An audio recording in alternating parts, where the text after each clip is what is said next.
By Jonathan Head, Southeast Asia correspondent. Media playback is unsupported on your device. Media caption: angry and poor, inside Myanmar's Rakhine state, climbing a small, scrubby hill behind the little riverside town of Marauke, a dreamy landscape reveals itself, of centuries-old stupas wreathed in mist, dotted with farming communities.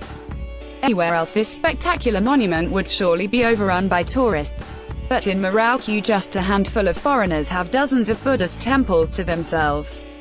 The site lies in Rakhine State, an isolated region at the western corner of Myanmar, with poor infrastructure and, in recent years, terrible headlines. Marauke's history helps explain why Rakhine State has experienced such serious sectarian violence, culminating in the expulsion of much of the Rohingya population, and the destruction of hundreds of their villages. Under colonial rule, Tan Nhi Win is a bright and energetic young man who works as a tour guide at the temples. Image caption: Tan Nhi Win says the Rakhine people feel like they don't have freedom. He is also the Secretary General of the local branch of the Arakan National Party, ANP.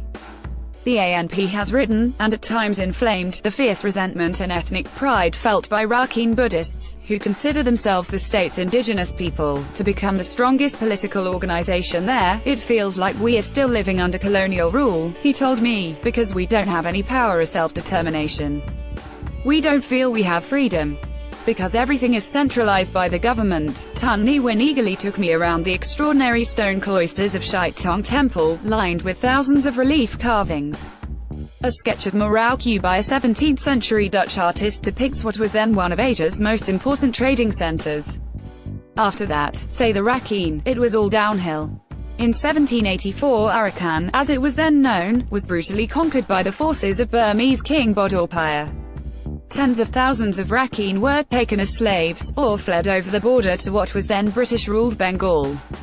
Image caption: in the 17th century, Marauke was one of Asia's most important centers of trade. 42 years later it was the British who occupied Arakan, in the first of three stages of colonizing all of Burma. Under British rule, large numbers of migrants from Bengal came to Arakan to work, augmenting the existing Muslim population, and igniting a primal fear among the Rakhine, which propels today's ethnic conflict. We feel it's very hard for Rakhine people, stuck between Islamization and Burmanization, says Mr. Tun. We have no power. We are poor. We are just trying to develop our people, our state. It's very hard for us to protect our identity.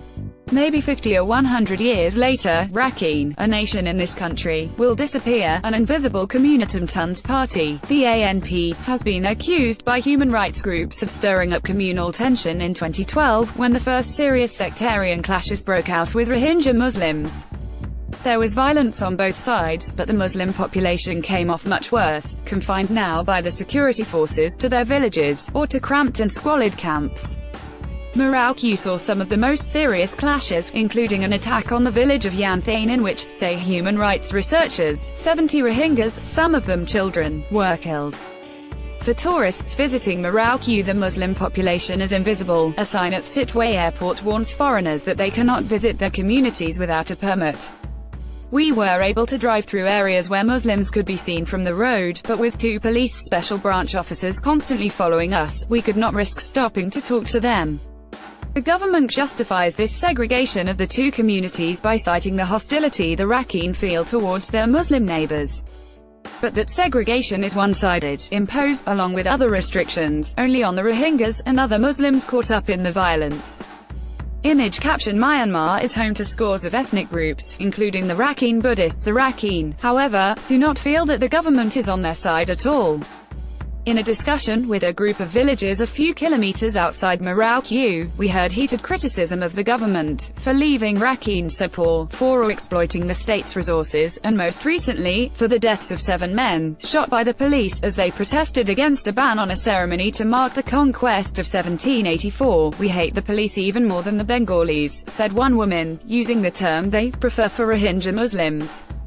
Poverty is driving huge numbers of young Rakhine people elsewhere in search of work, only reinforcing the fear that they will be demographically swamped by Muslims. We used to live together like brothers, said one woman, until 2012. So what changed? No one seemed sure, but they were convinced the central government had a hand in the breakdown, although they all had long lists of alleged Muslim atrocities to recount, some of which were probably genuine, but some, they admitted, just hearsay. Image caption: young people are leaving the Rakhine state in search of work. Rampant drug and alcohol abuse is also taking its toll. Rakhine has become an important smuggling route for methamphetamines made in northeastern Myanmar, en route to India and the Middle East, via Bangladesh. The historic resentment the Rakhine feel towards the Burmese state makes the conflict in their state a complex, three-way battle.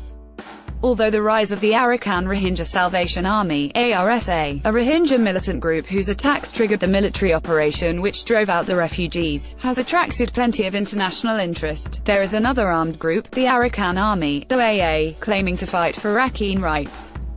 Over the past 2 years, the AA has killed far more Burmese soldiers than ARSA.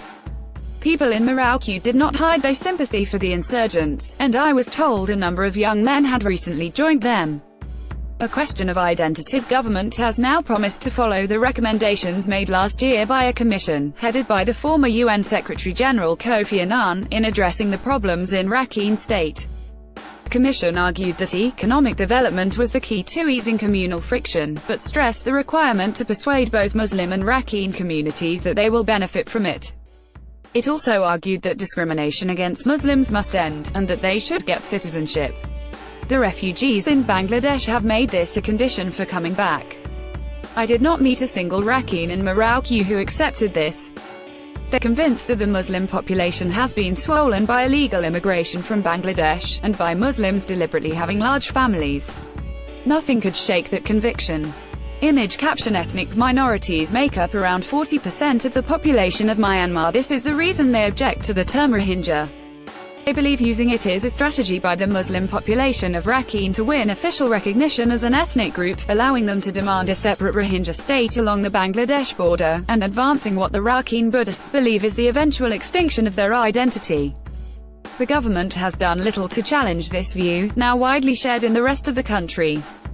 There is also real fear among the Rakhine that the Rohingyas, after their brutal expulsion, will be more militant, bent on vengeance. For now, repatriation of the refugees seems impossible. If and when it does happen, it will be very difficult to persuade the Rakhine that this is not yet another central government plot against them.